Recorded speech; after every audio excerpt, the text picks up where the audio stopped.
खैर ये तो त्योहार का सेलिब्रेशन है। बात करें सीरियल की कहानी की तो आज अमृता अपने मम्मी पापा के साथ पहुंच गई है अदालत जज से मिलने, क्योंकि अमृता के पापा जयेश ने मांगा है अपनी बीवी से डाइवोर्स। ऐसे में वो जज के सामने अपने पेपर दाखिल कर रहे हैं। लेकिन यहाँ पर सवाल ये उठता है कि आखिर इस 30 साल के रिश्ते में ऐसा क्या हुआ कि दोनों को अलग होना पड़ रहा है। जयेश तो अपनी बात रख देते हैं, लेकिन फिर अमृता उठकर आती है और अपनी हिम्मत दिखाती है। जज के सामने ऐसी बातें बताती है और साथ ही अपने पापा के सामने ऐसी डिमांड रखती है कि जिसे सुनकर न सिर्फ जज बल्कि उसके पापा भी हैरान रह गए, क्योंकि अमृता बिल्कुल सही बोल रही है। एक तो जयेश मुझे तलाक दे रहे हैं और मैं तलाक नहीं देना चाहती, क्योंकि मुझे ये डर है अगर मैंने तलाक दे दिया तो मेरी बेटी के साथ कौन शादी करेगा। ऐसे बेटी के साथ कौन शादी करता है जिनके माँ बाप की खुद की शादी नहीं बची।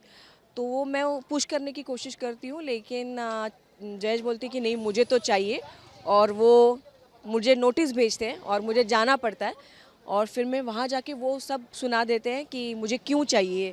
जज पूछती है कि आपको तलाक क्यों चाहिए। 30 सालों का रिश्ता, मतलब आजकल तो बहुत डिवोर्सेस देख रहे हैं, लेकिन वो 1-2 साल के होते हैं, लेकिन आपका तो 30 साल का रिश्ता है, वो क्यों तोड़ रहे हैं।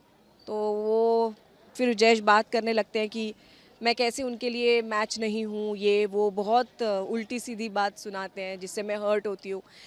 जब जज मुझे पूछती है कि आपका क्या कहना है, तो मैं बस कुछ नहीं कहती और आई की तरह मैं रिएक्ट करती हूँ कि मुझे कुछ नहीं चाहिए, मुझे बस ये तलाक को थोड़ी देर के लिए पुश करना है, आगे लेके जाना है, ताकि मेरी बेटी की शादी हो सके। शादी के बाद ये जो चाहते हैं मैं वो करने के लिए तैयार हूँ। तब बेटी उठ के आती है और कहती है कि नहीं, ऐसा नहीं हो सकता, ये मेरा माँ का कहना है कि उसको सिर्फ एक थोड़ी मोहलत चाहिए, लेकिन मुझे तो सब चाहिए, क्योंकि मेरे बाबा ने तो सब हिसाब किताब सुनाया कि मेरा ये हुआ वो हुआ। अब मैं हिसाब किताब सुनाऊंगी कि अगर ये मुझे कह रहे हैं कि ये काम वाली जैसी है, तो काम वाली जैसी उसने काम किया है तो उसके पैसे दो। अगर रोटियां बनाई हैं तो अगर, और ये, और बाबा का कहना है, जयेश का कहना है कि ये तो कोई भी करता है और ये फ़र्ज़ है हर एक औरत का। तो वो कहती है वो खिलाफ है उसके, तो ये फ़र्ज़ नहीं है। और अगर फ़र्ज़ है तो जैसे कंपनी आपको पे करती है वैसे आप मेरी आई को पे करेंगे। और फिर वो हिसाब लेके आती है कि कब कितना क्या क्या हुआ था, और वो कहती है कि जब तक ये पैसे नहीं मिलेंगे तब तक आपको तलाक नहीं मिलेगा। तो ये सब ड्रामा हुआ है, अब आगे जाके देखते हैं क्या होगा।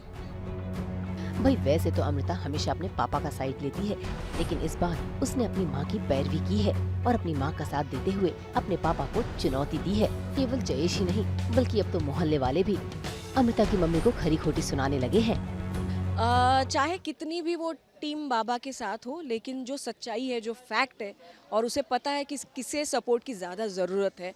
बाबा अगर सही भी कह रहे हो, लेकिन फिर भी माँ का साथ देना इस वक्त बहुत ज़रूरी है, तो मेरी बेटी कर रही है।